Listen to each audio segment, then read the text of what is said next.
विद्यार्थियों, 18 मई की क्लास में हमने प्रायिकता के सामान्य अर्थ और पाठ्य से संबंधित प्रश्नों को हल करना सीखा था।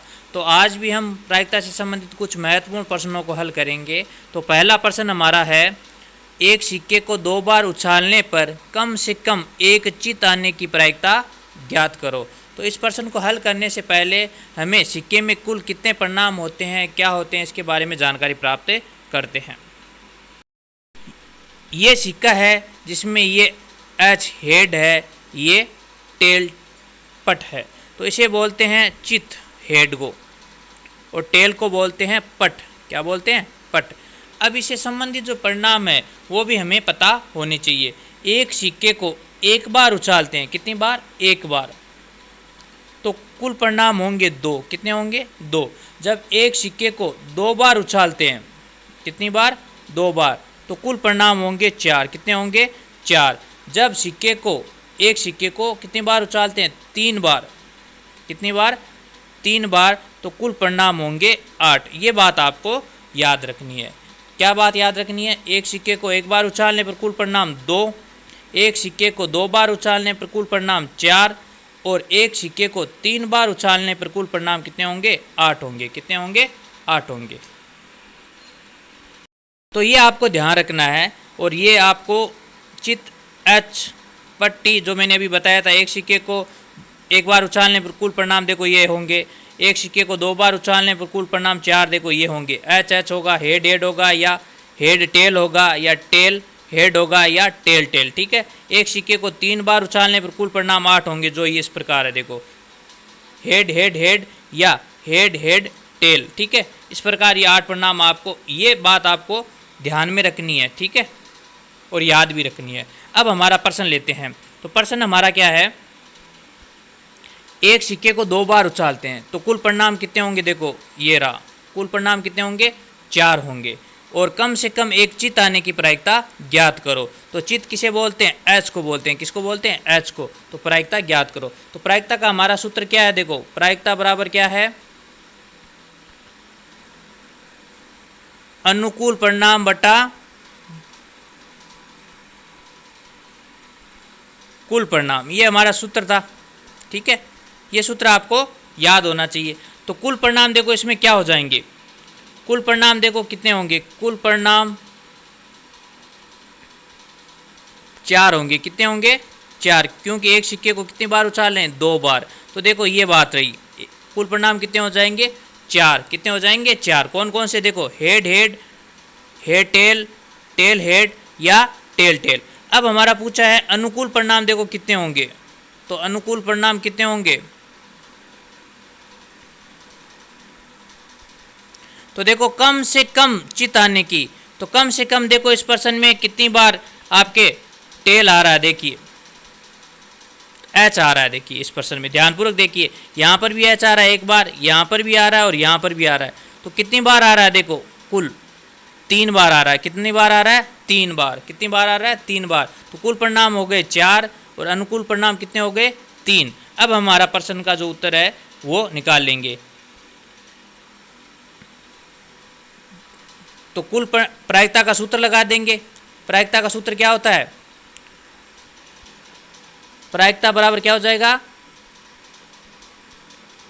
अनुकूल परिणाम। अनुकूल परिणाम कितना आया? 3, और कुल परिणाम कितना आया? 4। तो हमारी प्रायिकता का मान कितना हो जाएगा? 3/4। ठीक है, तो ये प्रश्न हमारा हल हो गया। तो ये बातें आपको विशेष तौर से ध्यान रखनी है। तो प्रायिकता का सूत्र आपको याद रखना ही है। ठीक है, अब लेते हैं अगला प्रश्न।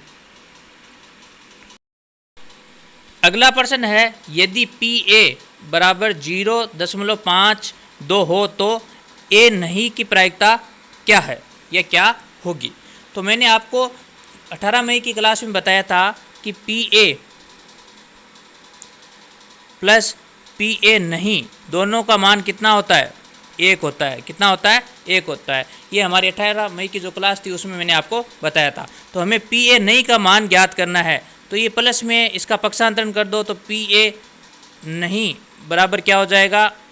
1 माइनस PA हाँ। PA हाँ हो जाएगा। तो किसी भी प्रायिकता में हाँ और नहीं का मान जो 1 होता है, कितना होता है? 1 होता है दोनों का। तो इस प्रकार देखो PA नहीं का मान कितना हो जाएगा? 1 माइनस पी ए हाँ का मान कितना है 0.52। अब ये मान आपके क्या करो घटा दो, क्या करेंगे घटा देंगे, 1 में से 0.52 घटा दो, ठीक है। तो घटा देते हैं,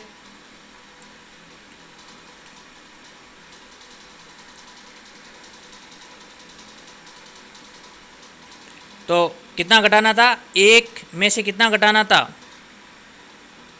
0.52, ये घटा देते हैं तो हमारा मान आ जाएगा। देखो 0 में से 2 घटेगा नहीं तो 0 एक उधार लेगा, तो 10 में से 2 गए 8, यहाँ बचे 9 में से 5 गए 4, दशमलव का दशमलव, 0 में से 0 गए तो 0। तो हमारा जो पी ए नहीं का मान कितना आ जाएगा 0.48 आ जाएगा। तो इस प्रश्न को हल करने से पहले आपको जो बात याद रखनी है वो क्या है, ये याद रखनी है जो मैंने पिछले वीडियो में आपको बताई थी, जो अपनी पिछली क्लास थी ना, पी ए हाँ प्लस पी ए नहीं का मान कितना होता है बराबर 1 होता है। इससे संबंधित भी आपका 1 नंबर का प्रश्न है वो परीक्षा में पूछा जाता है। अब करते हैं अगला प्रश्न। अगला प्रश्न है 52 पत्तों की एक गड्डी में से एक पत्ता निकाला जाता है तो पत्ते लाल रंग की होने की प्रायिकता ज्ञात करो। तो ये ताश से संबंधित प्रश्न है। ये ताश जिसमें आपको पता है कुल 52 पत्ते होते हैं, कितने होते हैं कुल 52 पत्ते होते हैं, और 4 रंग के पत्ते होते हैं। पान के होते हैं 13, फिर ईंट के होते हैं 13, हुक्म के होते हैं 13 पत्ते, और चीड़ी के होते हैं 13 पत्ते। देखो ये देख सकते हो, ठीक है। और इक्के कितने होते हैं 4 होते हैं, कितने होते हैं 4, ठीक है। अगर आपको पूछे लाल रंग के पत्ते देखो कितने हो गए, ये भी 13 लाल रंग के हैं, ये भी ईंट के भी 13 है, तो कुल लाल रंग के पत्ते होते हैं 26। कितने होते हैं 26। और काले रंग के भी पत्ते कितने होते हैं 26। तो ताश में देखो लाल रंग के पत्ते भी 13 होते हैं और काले रंग के भी पत्ते, सॉरी लाल रंग के कितने हो गए 26 और काले रंग के भी 26, तो कुल 52 पत्ते होते हैं, ठीक है। और पर्टिकुलर आपको पूछे कि हुक्म के कितने होते हैं तो 13 पत्ते ही होते हैं, ठीक है। और जानते हैं इसके बारे में कि तस्वीर वाले पत्ते हैं जिन पे देखो शकल तस्वीर है, तो ये हर कलर में कितने होते हैं, जो होता है उसमें 3 होते हैं। तो कुल जो 12 पत्ते हैं ये तस्वीर वाले पत्ते होते हैं ताश में, कितने होते हैं 12। इसे बोलते हैं बादशाह है, इसको बेगम बोलते हैं, और इसे हुक्म का गुलाम बोलते हैं, ठीक है। तो ये ताश के बारे में सामान्य जानकारी थी जो प्रश्न को हल करने से पहले हमें पता होनी चाहिए। अब हम अपने प्रश्न को हल करते हैं। तो प्रायिकता का हमें सूत्र याद है। प्रायिकता का सूत्र क्या होता है, अनुकूल परिणाम बटा कुल परिणाम। तो देखो कुल परिणाम तो ये ताश है, ताश में कुल कितने पत्ते होते हैं 52। कितने होते हैं 52 जो दिया हुआ है। और इसमें प्रायिकता किसकी पूछी है, लाल रंग के पत्ते होने की प्रायिकता। तो देखो लाल रंग के पत्ते कितने होते हैं, अनुकूल परिणाम कितने हो जाएंगे, अनुकूल परिणाम देखो लाल रंग 2 होते हैं, एक तो होता है लाल पान के 13 पत्ते और एक ईंट के 13, तो कुल 26 पत्ते हैं वो लाल रंग के होते हैं। लाल रंग के ताश में कितने पत्ते होते हैं 26, ठीक है। अब यहाँ पे प्रायिकता का सूत्र लगा दो, अनुकूल परिणाम बटा कुल परिणाम। अनुकूल परिणाम कितना आया 26, कुल परिणाम कितना है 52, ये 2 के पहाड़े से कट जाएंगे, देखो 13 और ये 52 कट जाएंगे 26 बार, तो 13/26 है उस प्रायिकता का मान आ जाएगा। तो प्रश्न को ध्यानपूर्वक आपको समझना है, एकदम आसान प्रश्न है प्रायिकता से संबंधित। तो कुल परिणाम 52 होते हैं ताश में, ठीक है। फिर लाल रंग के पत्ते कितने होते हैं 13 और 13 26, ठीक है, जो मैंने अभी आपको बताया था। तो फिर प्रायिकता का सूत्र लगा दो, अनुकूल परिणाम बटा कुल परिणाम। अब लेते हैं अगला प्रश्न। अगला प्रश्न है 1 से 20 तक की प्राकृत संख्याओं में अभाज्य संख्या आने की प्रायिकता ज्ञात करो। तो प्रायिकता का सूत्र क्या है, अनुकूल परिणाम बटा कुल परिणाम। तो देखो 1 से 20 तक संख्याएं हैं, तो कितनी संख्याएं हो गई 20, तो कुल परिणाम तो देखो कितना हो गया 20 हो गया। कितना हो गया 20, जो प्रश्न से ही दिया हुआ है।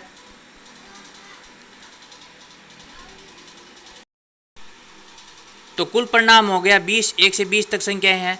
अब देखो अभाज्य संख्या आने की प्रायिकता। अभाज्य संख्या कौन सी होती है, जिस संख्या में केवल स्वयं और 1 का ही भाग जाता है। तो हमें 1 से 20 तक वो संख्याएं देखनी है जो अभाज्य संख्याएं होती है। तो अनुकूल परिणाम ज्ञात करने में हमें सावधानी बरतनी है। देखो तो अनुकूल परिणाम क्या होंगे, देखो एक है वो क्या है, न अभाज्य संख्या होती है न भाज्य संख्या होती है। तो पहली जो 1 से 20 तक है तो 1 नहीं होती तो 2 होती है भाज्य संख्या, 2 में 2 का ही भाग जाता है, फिर 3 होती है, फिर 5, फिर 7, फिर 8 नहीं होती क्योंकि उसमें 2 का भी भाग जाता है, 4 का भी भाग जाता है, 8 का भी जाता है। उसके बाद देखिए 11, फिर 12 भी नहीं होती, 13 में 13 का ही भाग जाता है, फिर 14 नहीं होती, 15 भी नहीं होती, 16 भी नहीं होती, और फिर उसके बाद 17 का भाग 17 में जाता है। फिर देखिए 19 होगी, कितनी होगी 19। तो ये संख्याएं हैं कौन सी, 1 से 20 तक वो संख्याएं जो अभाज्य संख्याएं होती है। तो कुल पर देखो कितनी हो गई, 1 2 3 4 5 6 7 8। तो हमारे अनुकूल परिणाम कितने हो गए 8, कितने हो गए 8।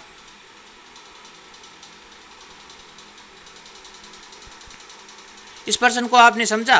देखो कुल परिणाम तो हो गए 1 से 20 तक संख्याएं, तो 20 हो गए कुल परिणाम। अनुकूल परिणाम ज्ञात करने से पहले हमें अभाज्य संख्या का पता होना चाहिए कौन सी होती है। तो कौन सी होती है जिसमें केवल स्वयं का ही भाग जाता है या एक का जाता है। तो हमें 1 से 20 तक वो संख्याएं ज्ञात करनी है जो अभाज्य संख्या होती है। तो सबसे छोटी अभाज्य संख्या 2 होती है, एक को हम न भाज्य में लेते हैं न भाज्य संख्या में काउंट करते हैं, ध्यान रखना इस बात को, ठीक है। 2 हो गई, फिर 3 हो गई, फिर मैंने 4 क्यों नहीं ली, क्योंकि 4 में 2 का भी भाग जाता है और 4 का भी भाग जाता है इसलिए, और 5 में केवल 5 का ही भाग जाता है इसलिए मैंने 5 लिए, ठीक है। फिर 6 नहीं ली क्योंकि 6 में 6 का भी भाग जाता है, 3 का भी भाग जाता है इसलिए, ठीक है, और 2 का भी भाग जाता है। और 7 इसलिए लिए क्योंकि 7 में केवल 7 का ही भाग जाता है। तो ये अभाज्य संख्याएं हमें 1 से 20 तक ज्ञात कर ली, कितनी आई 8। कुल परिणाम हो गया 20, अनुकूल परिणाम कितना हो गया 8। अब यहाँ पे प्रायिकता का सूत्र लगा देते हैं, ठीक है। तो प्रायिकता का सूत्र याद हो गया होगा, क्या होता है, अनुकूल परिणाम बटा कुल परिणाम। ये सूत्र यहाँ पे लिख देते हैं। तो प्रायिकता बराबर अनुकूल परिणाम बटा कुल परिणाम, यहाँ सूत्र लिखना आपको, ठीक है। अनुकूल परिणाम कितना है 8, कुल परिणाम हो गए 20। अब आप काट दो, देखो 2 के पहाड़े से कटे हैं, काटने का अर्थ है भाग देना 4 बार, फिर ये 10, ठीक है, और कट रहे हैं, देखो कितने कट जाएंगे 2 बार और ये 5 बार, ठीक है। तो अपना प्रायिकता का मान कितना हो जाएगा 2/5। तो ये प्रश्न थे प्रायिकता से संबंधित, बहुत आसान प्रश्नावली है विद्यार्थियों, और ये प्रश्न आपको बार बार मिलाने हैं। अब आज का देखते हैं होमवर्क। पहला प्रश्न हमारा, यदि PA का मान 0.75 हो तो PA नहीं का मान ज्ञात करना है, ठीक है। एक सिक्के को 2 बार उछालने पर दोनों बार पट आने की प्रायिकता ज्ञात करो। फिर तीसरा प्रश्न है, 52 पत्तों की एक गड्डी में से एक पत्ता निकाला जाता है तो निम्नलिखित प्रायिकता ज्ञात करो। हुक्म का इक्का आने की प्रायिकता और काला रंग का बाँस से आने की प्रायिकता ज्ञात करो। तो ये 3 प्रश्न है जो आज आपको अच्छी राइटिंग में और आज ही करके भेजने हैं। थैंक यू, धन्यवाद।